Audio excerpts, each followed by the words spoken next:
Pessoal, como já virou hábito, o Alexandre de Moraes determinou para segunda-feira passada o vazamento dessa quinzena da delação do coronel Mauro Cid. E também, como de hábito, aparecem nos trechos escolhidos lá para serem vendidos para o jornalismo pelego 20 nomes escolhidos a dedo para estarem envolvidos, né, no golpe de Estado que não houve, entre eles até o da primeira-dama Michele Bolsonaro. Cara, isso cansa a beleza de qualquer sujeito honesto, né, que é um número que cresce todos os dias, como estão mostrando as pesquisas, felizmente. Mas mesmo assim, cabe para desopilar, né, repisar alguns pontos que comprovam o caráter de tramóia dessa tramóia. O primeiro ponto a destacar, gente, é que existe uma diferença fundamental entre delação e colaboração. Uma delação existe quando algum criminoso confessa a sua culpa e entrega os seus cúmplices na ação criminosa para reduzir a sua pena, como aconteceu com todos os cúmplices do Lula e do PT lá na roubalheira pega pela Lava Jato. Mas esse nunca foi o caso dos depoimentos do Coronel Cid, que foi preso, foi enxovalhado, foi abusado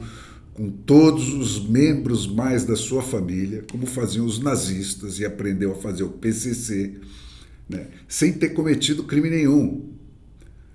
Colaboração ocorre quando um acusado abre mão do seu direito de permanecer em silêncio para colaborar com uma investigação, mesmo quando, como é o caso dessa vez, ele faz isso para livrar a sua família desses abusos. Esse é o caso dos depoimentos do Cid, gente. E daí por diante, né, o que mais veio bate na cara de qualquer observador honesto.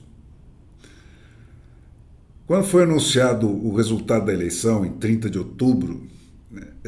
de 2022, né, o Bolsonaro se recolhe lá ao Palácio da Alvorada, residência oficial do presidente, numa depressão profunda, com reflexos na sua saúde. Ele teve feridas nas pernas de uma erisipela, recidivas das feridas internas lá da tentativa de assassinato que ele sofreu, né, e permaneceu recluso, né, na residência oficial do presidente por 2 meses inteiros, ao longo dos quais ele só fez 5 rápidas visitas ao Planalto. Né. Ele só foi para os Estados Unidos em 30 de dezembro. Né, e desde então ele permaneceu lá 3 meses, né, onde ele estava, era onde ele estava lá no 8 de janeiro, e de onde ele só regressou em 29 de março de 2023. Durante esse período, como a gente vê de sobra e sem qualquer sombra de dúvida, né, em todas as mensagens e telefonemas até agora vazados, né, uma vez desmontado o gabinete, né, da presidência e com o presidente fechado em copas, o coronel Cid, que era o ajudante de ordens, e o general Braga Neto, que era o chefe da Casa Civil, se viram transformados, né, de intermediários oficiais do presidente em exercício, como era dos seus cargos, né, nos únicos intermediários entre o presidente mudo e recluso e todo mundo exterior, no Brasil e fora do Brasil, que quisesse saber, como queria saber o Brasil inteiro, o que é que o presidente estava pensando ou fazendo. Nesse meio tempo, todos os brasileiros discutiam o resultado da eleição e o que viria na sequência. E cada um tinha a sua versão do que poderia ou deveria acontecer, enquanto multidões se manifestavam lá nas portas dos quartéis, não exatamente porque aquelas velhotas se estivessem lá quartelando para um golpe de Estado, né, mas porque todos os atos precedentes do Supremo Tribunal e das hostes da esquerda davam para esse pessoal sobrados motivos para temer se manifestar em outro lugar e ser vítimas de violência. Eu mesmo debatia nesse momento o que poderia ou não acontecer naqueles dias ao vivo na televisão, onde as opiniões, como no resto do país inteiro, variavam entre os que achavam que sim, os militares, o judiciário, a OAB, a igreja e os jornalistas, entre outros, deveriam tomar posição a respeito da lisura da eleição e da rigidez das urnas, que, diga-se de passagem, gente, vieram mais adiante a se provar menos seguras que as venezuelanas, né, que produzem provas de fraude quando azar. E tinha gente que, como eu, achava, não exatamente que a eleição tivesse sido justa e isenta, mas que qualquer tomada de posição subsequente deveria ser exigida do Congresso Nacional, mais do que de qualquer outro ator do drama nacional. Finalmente, gente, no 8 de janeiro mesmo, eu comentei ao vivo na televisão, enquanto se desenrolavam lá os acontecimentos, que aquilo só tinha chegado àquele ponto porque o Supremo Tribunal, com a sua militância ostensiva e desonesta antes e depois do pleito, tinha destruído a fé do povo na legitimidade da eleição, o que foi razão suficiente para os defensores da democracia lulista, apesar do censura nunca mais, transformassem manifestação em crime a partir do 9 de janeiro de 2023, porque antes não era, era o que o PT fazia todo dia, invadir ministério, quebrar, botar fogo e tal, e determinassem o meu banimento da televisão aberta. Na própria casa e nas famílias dos dignos frequentadores aí do Pretório Excelso, como em todas as casas e todos os telefones e aplicativos de mensagem do Brasil inteiro, gente, o tema exclusivo daqueles dias era esse. Portanto, era bater em cego, capturar celulares como os do Cid e os do Braga Neto, e selecionando frases, mensagens e documentos a eles encaminhados. Eles eram o único canal de acesso ao presidente. Pensar perguntas para as quais nem o Cid nem o Braga Neto jamais forneceram respostas, porque não era para eles que as perguntas eram dirigidas, e apontar quem perguntava como envolvido, com mais ou com menos empenho, numa conspiração para um golpe, sobre o qual o único registro factual e histórico é o de que esse golpe nunca aconteceu. Gente.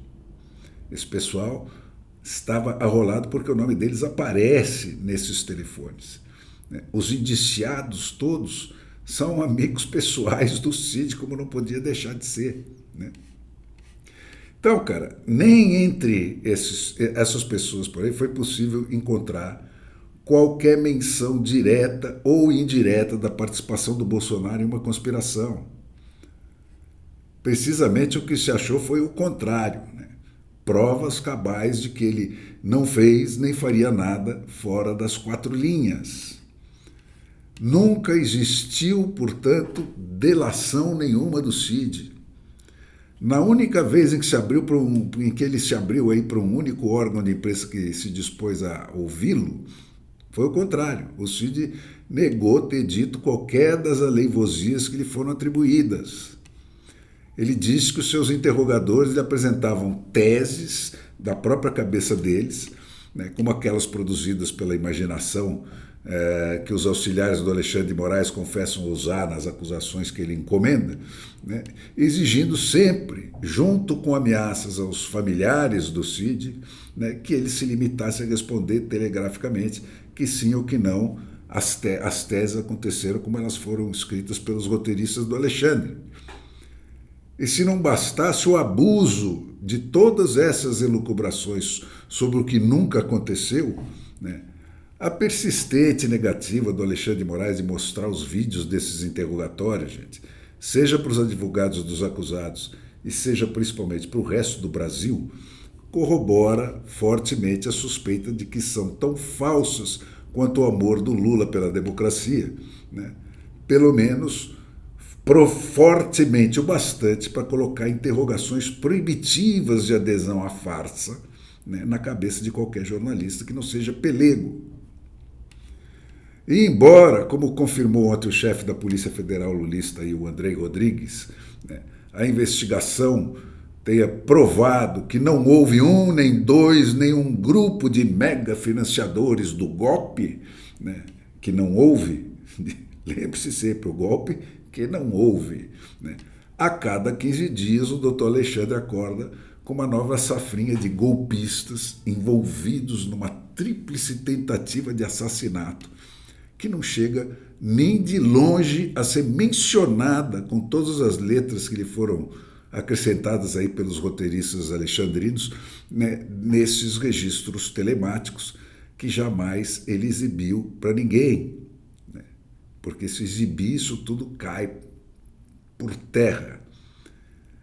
Gente, como ficou comprovado na exibição dos Twitter Files, né, e agora nas 540 páginas de recados semelhantes que acabam de ser transcritos num documento oficial do Congresso dos Estados Unidos da América, né, contendo arquivos das demais redes sociais, né, o Alexandre de Moraes, né, com todas as mensagens que ele mandou para esse pessoal, um monte, né, ainda vocês vão saber disso direitinho por aqui. O Alexandre de Moraes, gente, assume com orgulho que os seus interrogatórios, os seus processos são trapaças que nada têm a ver nem com a lei, nem com a Constituição, nem com o devido processo, nem com o Estado de Direito. E, portanto, gente, somente outros trapaceiros continuam tratando os pedaços das tramóias dele como se fossem o contrário do que elas declaradamente são. Gente, senhores jornalistas pelegos, abram o olho, pô. A história não perdoa. Vocês são jovens ainda, mas vocês vão ser pais e mães de filhos que vão ler essa história, num mundo em que as pessoas vão durar bem mais de 100 anos. Vai ser muito duro viver tudo isso com a pecha de colaboracionistas do nazismo brasileiro pregada na sua testa.